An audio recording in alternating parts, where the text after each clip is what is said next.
Bismillahirrahmanirrahim. Assalamualaikum warahmatullahi wabarakatuh. Alhamdulillahi rabbil alamin. Wassalatu wassalamu ala rasulillahil amin.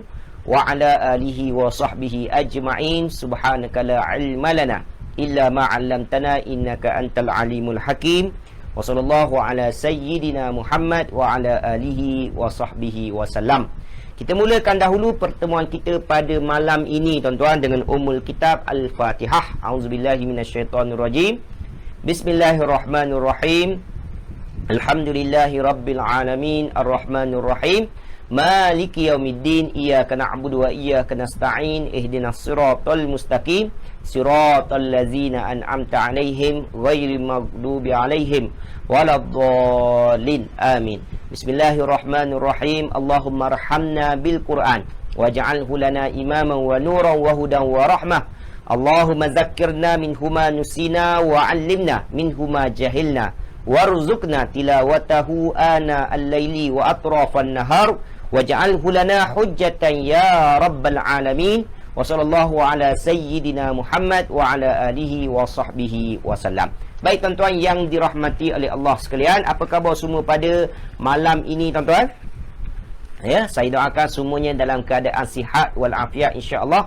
Mudah-mudahan pertemuan kita pada malam ini diberkati dan juga dirahmati oleh Allah Subhanahu wa taala. Baik. Jadi alhamdulillah tuan-tuan.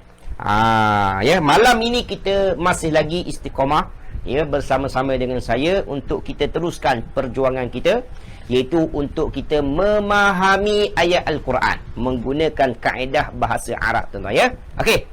Jadi insya-Allah tuan-tuan pada malam ini tuan-tuan kita akan masuk ayat yang baru tuan-tuan ya. Cuma ayat yang kita nak bincang pada malam ini ialah ayat yang ke-23. Ya, malam ni kita bincang ayat yang ke berapa tuan-tuan? Ayat yang ke-23 daripada surah Al-Ankabut. Jadi kita lompat satu ayat. Ya, kita lompat satu ayat ya. Jadi ayat yang ke-22 kita tinggal dahulu tuan-tuan. Sebab ayat yang ke-22 ada perkara yang saya rasa tuan-tuan belum sampai waktu lagi kita bincang. Sebab dalam ayat yang ke-22 ada perkara yang belum sampai waktunya ya, yang tak perlu kita bincang dahulu untuk peringkat asas. Boleh tuan-tuan? Okey.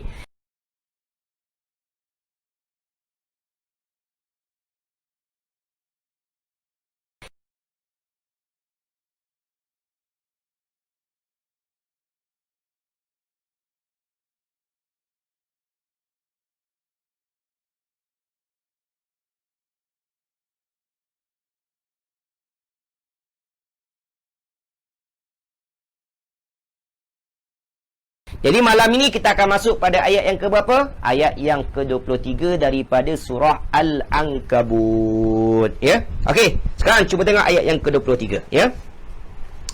Baik, kat luar jangan bimbang, nanti kalau tak sempat habis boleh tengok balik video kita ya, supaya tidak terlepaslah. Baik.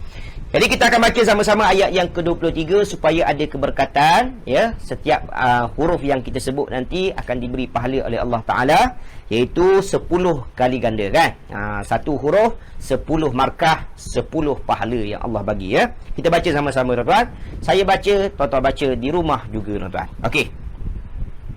A'udzu billahi minasyaitonir rajim. Baca dengan bacaan yang paling sedap tuan-tuan. Bismillahirrahmanirrahim.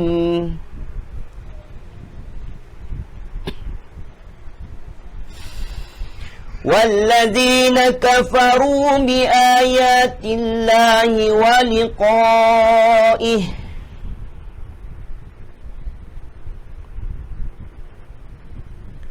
أُولَئِكَ يَئِسُوا مِنْ رَحْمَتِي وَأُولَئِكَ لَهُمْ عَذَابٌ أَلِيمٌ. Sadaqallahul azim. Baik tuan-tuan, itu ayat yang kita akan bincang pada malam ini ya. Dan kalau tuan-tuan perhati pada ayat yang ke-23 pada malam ini, ayat ini mudah sahaja untuk tuan-tuan pecah-pecahkan kalimah, ya. Dan boleh dikatakan banyak kalimah-kalimah yang berada dalam ayat ini tuan-tuan sudah tahu maknanya. Boleh tuan-tuan? Jadi seperti biasa, saya tanya, tuan-tuan cuba sebut di rumah masing-masing. Cuba tentukan apa kalimah-kalimah yang berada dalam ayat kita pada malam ini, ya. Okey. Jadi soalan saya, kalimah yang pertama pada malam ini kalimah apa tuan-tuan? Semestinya kalimah wa. Terjemahan yang popular untuk wa ialah dan saya dah selalu bagi waw yang berada di permulaan ayat di antara dua saja. Biasanya di antara waw ataf ataupun kita panggil dia waw istinaf. Apa dia ataf? Apa dia istinaf? Yang tu saya sudah terangkan sebelum ini, tuan-tuan. Kalimah selepas wa, kalimah apa pula tuan-tuan? Kalimah allazina. Allazina selalu tuan-tuan jumpa. Dan kalimah ini dikategorikan sebagai kalimah yang wajib tuan-tuan tahu, terutamanya orang yang belajar bahasa Arab. Apa terjemahan allazina? Terjemahannya ialah orang-orang yang, ya. Kalimah selepas allazina, kalimah apa pula tuan-tuan? Kalimah kafaru. Kafaru selalu tuan-tuan jumpa. Terjemahannya ialah mereka telah ingkar. Itu apa yang ada dalam ayat kita. Betul tuan-tuan? Mereka telah ingkar. Tuan-tuan boleh letak terjemahannya, mereka telah kafir, mereka telah kufur. Maksud yang sama tuan-tuan. Kafir, kufur, ingkar, itu maksud yang sama. Tuan-tuan jangan tertipu dengan makna-makna tersebut, ya. Kafaru itu kufur lah tuan-tuan. Kufur tu apa? Kufur tu maksudnya ingkar. Orang yang ingkar perintah Allah itulah yang dipanggil sebagai orang kafir, tuan-tuan, ya. Okey, seterusnya. Kalimah selepas kafaru, kalimah apa pula tuan-tuan? Kalimah bi sahaja. Sebab bi ayati itu tuan-tuan, bi ayati itu ada dua patah perkataan. Yang pertama bi, terjemahannya dengan. Yang kedua ayati, terjemahannya ayat-ayat. Ayati terjemahannya apa? Ayat-ayat. Baik, yang ni ada benda yang saya nak highlightkan tuan-tuan. Dan saya nak cuba peringatkan tuan-tuan supaya tuan-tuan jangan lupa, ya. Okey. Tuan-tuan boleh tengok dekat depan. Jadi apa yang saya tulis dekat depan sekarang, apa yang ada dekat whiteboard sekarang, ini adalah ilmu saraf, tuan-tuan. Ya, kita belajar di peringkat lanjutan. Asas kita tak belajar lagi, tuan-tuan. Sebab kalau saya bagi perkara ni di peringkat asas, maka tuan-tuan akan syahid ataupun syahidah. Ya. Jadi yang ni kemudian, tuan-tuan. Tuan-tuan jangan bimbang, tuan-tuan, ya. InsyaAllah kita akan belajar semua, ya. Okey, sekarang tuan-tuan, fokus pada kalimah bi ayati tadi, tuan. Yang pertama bi, yang tu semua tahu terjemahannya dengan. Kalimah yang kedua ialah ayati. Ya. Ayati. Ya. Apa yang saya nak cuba tunjuk, tuan, ya. Ingat, tuan, saya pernah pesan, tuan. Alif yang kecil ini ataupun kita panggil dia alif mat, kan? Sebab apa kita panggil dia alif mat? Sebab tuan-tuan mesti baca dua harakat. Betul, tuan? Ayati. Tuan-tuan kena baca panjang, kan? Dua harakat. Betul, tuan?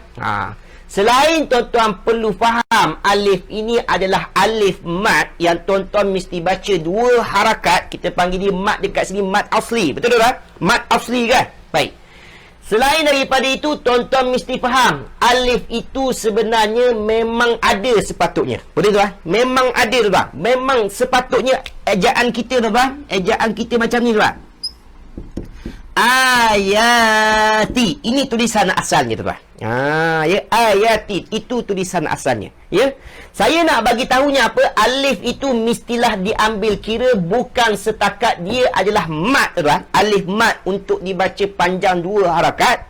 Tapi alif itu sebenarnya memberi makna, tuan. Memberi makna apa? Memberi makna jamak, tuan. Sebab apa terjemahan ayati? Terjemahannya ialah ayat-ayat. Betul, tuan? Terjemahannya ayat-ayat, kan? Tengok, tuan. Berganda ke tak berganda? Berganda. Betul, tuan? Kalau berganda, dia kalimah mufrad ke jamak ni, tuan. Dia adalah kalimah jamak. Betul, tuan? Kita panggil dia jamak salim ke jamak taksir. Kita panggil dia jamak salim. Betul tuan? Sebab ada penambahan apa dekat belakang? Sebab ada penambahan ati ni tuan. Ya. Dengan sebab ati itulah dia menunjukkan kalimah ini adalah kalimah jamak. Maka setiap kalimah jamak dalam kelas kita tuan-tuan, wajib diletak terjemahan berganda. Boleh tuan-tuan? Jadi apa yang saya nak cuba tekankan sekali lagi, nak cuba tegaskan sekali lagi, alif yang kecil yang tuan-tuan jumpa dalam kalimah, dalam ayat Al-Quran selepas ini, tuan-tuan kena faham, dia bukan sekadar dia mesti dibaca 2 harakat, kita panggil dia alif mad, tapi dia juga adalah memberi makna tuan-tuan. Ya, sebab itulah alif itu tuan-tuan tak boleh buang sesuka hati. Boleh tuan-tuan? Okey, sekarang jelas ke tak jelas? Tulis di ruangan komen. Ya. Ati itu tuan, ya. Sama kalau tuan-tuan pernah jumpa ya, antara kalimah yang sama, hampir sama tuan-tuan, ialah kalimah as-salihati. Kalau dalam Al-Quran yang terkini tuan-tuan, dia akan tulis alif macam tu je kan. Bukan setakat tuan-tuan kena baca mat ni tuan-tuan. Tuan-tuan kena faham alif itu memberi makna tuan-tuan. Dia memberi makna jamak dekat situ tuan-tuan, ya. As-salihati terjemahannya kebajikan-kebajikan. Dia hampir sama di masalah tuan-tuan, ya. Jadi kena faham, orang yang belajar bahasa Arab wajib faham. Wajib faham alif itu mesti diambil kira, bukan sekadar dia baca 2 harakat tuan-tuan, dibaca dengan 2 harakat, tapi dia akan memberi makna pada kalimah tersebut. Jadi jangan lupa tuan-tuan, ya. Sebab takut-takut tuan-tuan akan kata ni, dia kalimah apa ni ustaz? Dia berganda. Dia kalimah jamak. Jamak apa ni? Mesti tuan-tuan akan kata jamak taksir. Kebanyakannya akan kata jamak taksir. Sebab apa tu ustaz kita kata jamak taksir? Sebab tak ada pun atu, ati, una, ina. Padahal alif itu dia ambil kira tuan-tuan, ya. Okey, selesai. Okey, seterusnya. Kalimah selepas ayati, kalimah apa tuan-tuan? Kalimah Allahi, Allah. Kalimah selepas Allahi, kalimah apa tuan-tuan? Kalimah wa sahaja tuan-tuan. Sebab waliqaihi tu ada 3 patah perkataan, ya. Yang pertama wa, tuan-tuan dah tahu terjemahannya dan. Yang kedua liqa tuan-tuan. Ilal liqa, ilal liqa. Liqa itu maksudnya pertemuan. Liqa itu maksudnya apa? Pertemuan. Yang seterusnya ialah hi, terjemahannya nya, ya. Seterusnya kalimah apa tuan-tuan? Kalimah ulaika. Ini kali pertama tuan-tuan jumpa bersama dengan saya. Terjemahannya ialah orang-orang itu. Seterusnya kalimah apa tuan-tuan? Yaisu, mereka telah berputus asa. Kalimah yang seterusnya ialah min, dari. Kalimah yang seterusnya, yang ni saya nak tanya juga tuan-tuan. Selepas min tuan-tuan. Selepas min, ya. Okey, tengok tuan-tuan.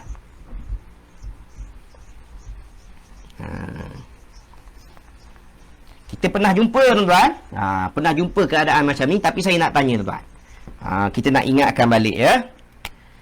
Sebab tuan-tuan ni dah penghujung kelas ni tuan, kira dah pandai ni, ya. Baik. Kalimah selepas min ialah kalimah rahmati. Betul tuan-tuan? Rahmati ni ada berapa patah perkataan tuan-tuan? Cuba jawab. Rahmati ni ada berapa patah perkataan? Ya, ada berapa patah perkataan? Min, tuan-tuan wajib tahu terjemahannya dari. Kalimah rahmati tu ada berapa patah perkataan tuan-tuan? Ya, yang ni nak cuba highlightkan sedikit lah. Kak Zainab line slow, ya. Tak apa, kalau Kak Zainab ada masalah nanti selepas kelas boleh buka balik, ya, insya-Allah, ya. Kalau selepas tamat kelas ni, biasanya tuan-tuan boleh tengok lah, walaupun internet perlahan, ya. Cuma tak seronok lah, ya. Kalau boleh nak kelas secara live kan. Baik. Jadi rahmati ada 2 patah perkataan, ya. Ada 2 patah perkataan ni tuan, ya.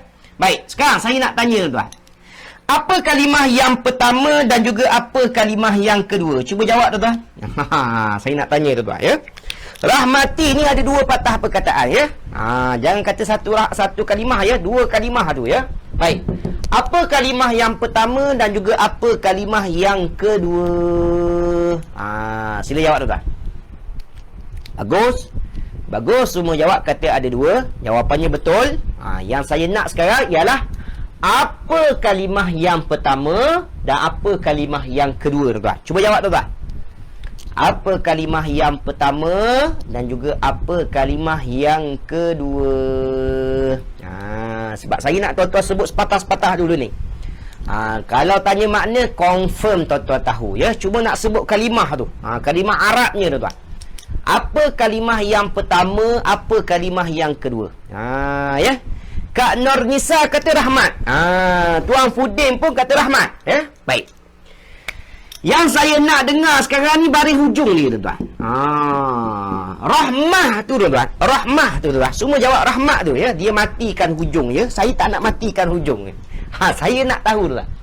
Rahmah ni hujungnya rahmatu ke rahmata ke rahmati? Yang mana satu ni, tuan-tuan? Cuba jawab, tuan-tuan. Rahmah tu baris hujungnya rahmatu ke rahmata ke rahmati? Kalau tanya apa terjemahan rahmat, rahmat lah. Ya, rahmat lah. Semua tahu rahmat, kan? Baik. Rahmah tu baris hujungnya apa, tuan-tuan? Semua pecah-pecahkan dua. Bagus. Yang pertama rahmah, yang kedua yang kedua dia tak sebut. Yang kedua dia letak ya je. Tapi baris sebutannya saya tak tahu lagi ni, ya. Biasanya kalau kelas sebenar ni, saya akan tahulah dia sebut macam mana. Baik. Tuan Fudin kata rahmatu. Ya. Kak Nur Nisa kata rahmati. Jadi yang mana satu ni? Tu ke ti? Ya. Ahsantum, ya. Jadi rahmati dekat sini ialah baris bawah, tuan-tuan, ya. Rahmati. Itu kalimahnya, tuan-tuan. Baik. Jadi kalau tuan-tuan dah kata rahmati itu baris bawah, maka ya tu tuan-tuan nak baca macam mana pula, tuan-tuan? Nak sebut sepatahnya macam mana, tuan-tuan? Ya? Nak sebut macam mana? Jawapannya, tuan-tuan, kalau tuan-tuan perhati, ya tu tak ada baris, kan? Dia ya yang mati, kan? Jadi tuan-tuan nak sebut macam mana ya ni, tuan-tuan? Jawapannya tuan-tuan ambil lah baris bawah sebelumnya, kemudian matikan ya tersebut, maka sebutannya i, ya. I, tuan-tuan. Ya.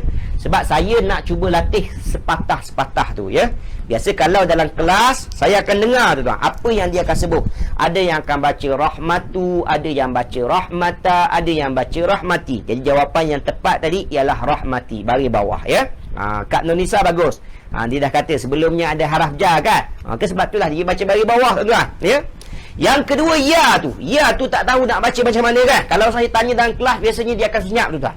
Tak tahu nak baca ya tu macam mana, ya. Kak Anissa jangan baca yi, kena baca i. I sebutannya. Sebab ya itu tidak ada baris, ya. Ya itu tidak ada baris. Boleh? Jadi kalimah selepas min ialah rahmati. Ada dua patah perkataan. Yang pertama rahmati, baris bawah, tuan. Rahmati, jangan baca rahmatu, jangan baca rahmata. Yang kedua ialah i, terjemahannya aku, ya. Terjemahannya aku. Okey, pergi lagi, tuan. Seterusnya kalimah apa? Wa, selalu jumpa. Dan kalimah selepas wa iaitu ulaika. Tadi dah jumpa tadi, tuan-tuan. Ini ulangan kali yang kedua. Terjemahannya ialah orang-orang itu. Seterusnya kalimah la, sebab lahum ada dua patah perkataan. La bagi hum mereka. Seterusnya azabun, siksaan. Kalimah yang terakhir ialah alimun, tuan-tuan, ya. Alimun ini yang pedih. Kalau terjemahan yang lebih sempurna, tuan-tuan, tuan-tuan boleh letak terjemahannya sangat pedih, tuan-tuan. Sangat pedih. Nanti saya tunjuk dekat tuan-tuan, ya. Okey, dah. Hari ni kita tidak ada apa-apa pembetulan, cuma nak buat kepastian. Ya, nak buat kepastian saja pada kalimah rahmati tadi, ya.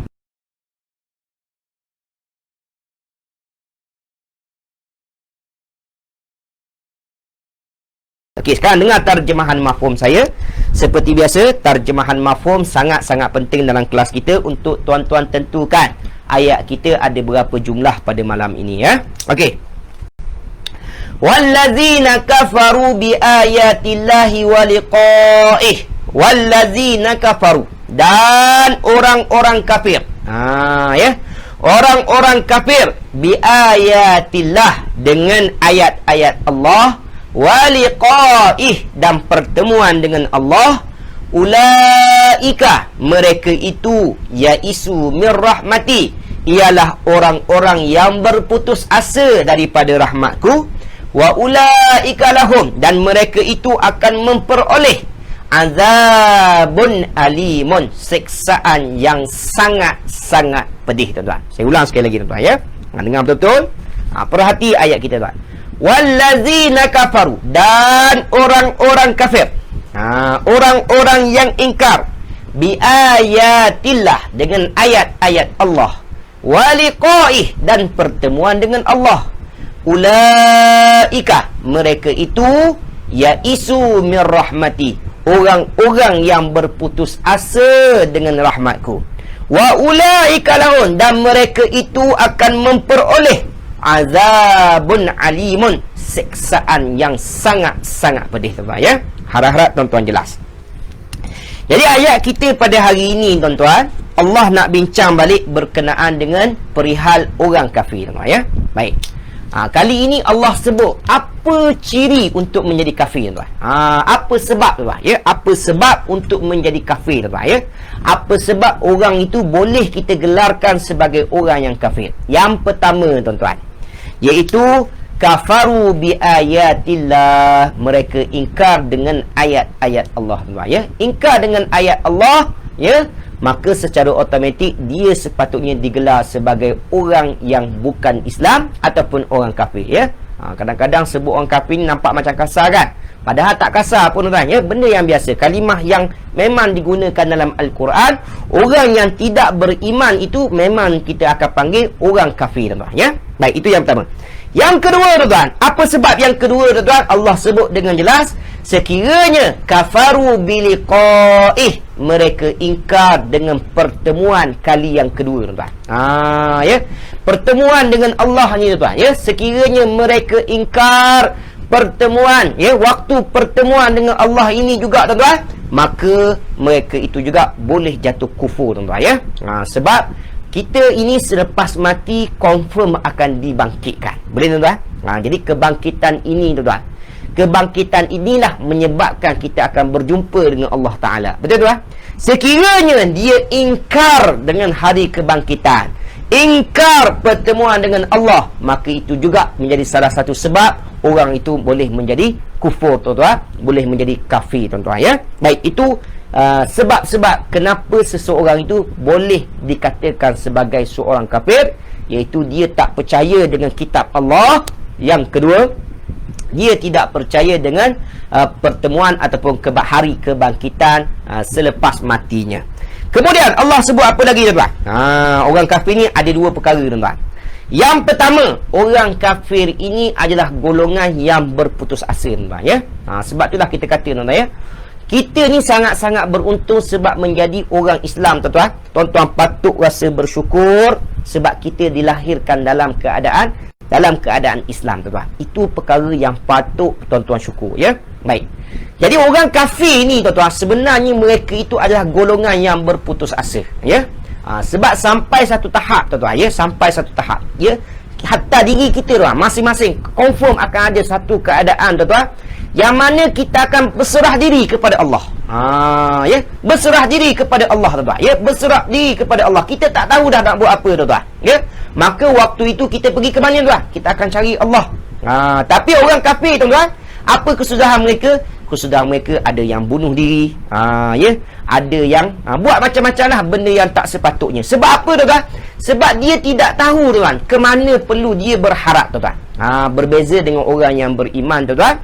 Orang yang beriman itu dia akan menjamin satu ketenangan dalam diri. Sebab apa tuan-tuan? Sebab sampai satu tahap tuan-tuan, kita sekalipun gagal, kita tak dibenarkan berputus asa. Sebab itulah dalam Islam tuan-tuan, haram bagi seseorang umat Islam itu tuan-tuan, dia berputus asa. Sebab dalam Islam tidak ada istilah berputus asa. Sebab itulah kalau gagal, usaha lagi. Gagal, usaha lagi. Gagal, usaha lagi tuan. Tidak ada istilah berputus asa. Sebab berputus asa hanyalah akhlak ataupun perangai orang kafir saja yang tidak beriman kepada Allah ya. Yang terakhir, wa ulaika lahum azabun alim. Dahlah dia tu golongan yang berputus asa, tak tahu ke mana tuan-tuan. Jiwa dia dah kacau atas dunia ni tuan-tuan. Akhirat nanti pula apa yang Allah bagi tuan-tuan? Akhirat juga Allah bagi azab yang sangat pedih. Teruknya orang kafir tuan-tuan. Teruk tuan-tuan. Sebab apa teruk tuan-tuan? Sebab dia tak guna akal yang Allah berikan pada kita. Sebab itulah tuan-tuan, orang yang beriman tuan-tuan, dia adalah orang yang cerdik. Sebab orang yang beriman akalnya berbeza dengan orang-orang yang kafir. Sebab itulah tuan-tuan, kita orang yang beriman wajib wajib tuan-tuan, mesti mewajibkan pada diri kita mesti jadi orang yang cerdik, orang yang pandai. Sebab itulah Allah jamin siapa yang Islam, orang Islam itu bukan setakat boleh menyelamatkan dirinya sahaja, bahkan boleh menyelamat orang yang di sekitarnya. Bahkan sekiranya penduduk itu adalah penduduk Islam tuan-tuan, maka dia akan memberi rahmat kepada orang sekelilingnya. Sebab apa tuan-tuan? Sebab orang Islam ini sangat-sangat bagus tuan-tuan, kualitinya sepatutnya kualiti yang paling terbaik tuan-tuan, jadi itu sebagai tazkirah ringkas supaya tuan-tuan jelas. Tuan-tuan rasa bersyukur pada malam ini kita dilahirkan dalam keadaan menjadi orang Islam, bukannya orang-orang kafir. Jelas tuan-tuan? Selesai? Masuk kepada perbahasan bahasa Arab tuan. Itu sebagai mukaddimah tuan-tuan, supaya tuan-tuan tetap rasa bersyukur. Apabila rasa bersyukur tuan-tuan, maka kita ingatlah Allah Ta'ala, syukur dengan Allah Ta'ala. Macam mana dengan cara bersyukur dengan Allah Ta'ala? Ikut apa yang Allah suruh, tinggal apa yang Allah larang, tingkatkan takwa kita, jadikan diri kita ini Allah sayang tuan-tuan, sampai tahap apabila kita minta je dengan Allah Ta'ala, Allah bagi tuan-tuan. Bermakna betul-betul Allah sayang kita dah tuan-tuan. Kita minta Allah bagi, kita minta Allah bagi, kita minta Allah bagi tuan-tuan. Apa lagi tuan-tuan? Itu dah satu darjat yang cukup-cukup tinggi di sisi Allah Ta'ala. Tak semesti tuan-tuan darjat yang tinggi di sisi Allah ni dia menjadi ahli sufi. Tidak tuan-tuan. Tidaklah darjat yang tinggi di sisi Allah ini dia jadi ahli tarikat. Tidak juga tuan-tuan. Ingat tuan-tuan, pastikan diri kita disayangi oleh Allah Ta'ala. Okey, selesai. Masuk pada perbahasan bahasa Arab.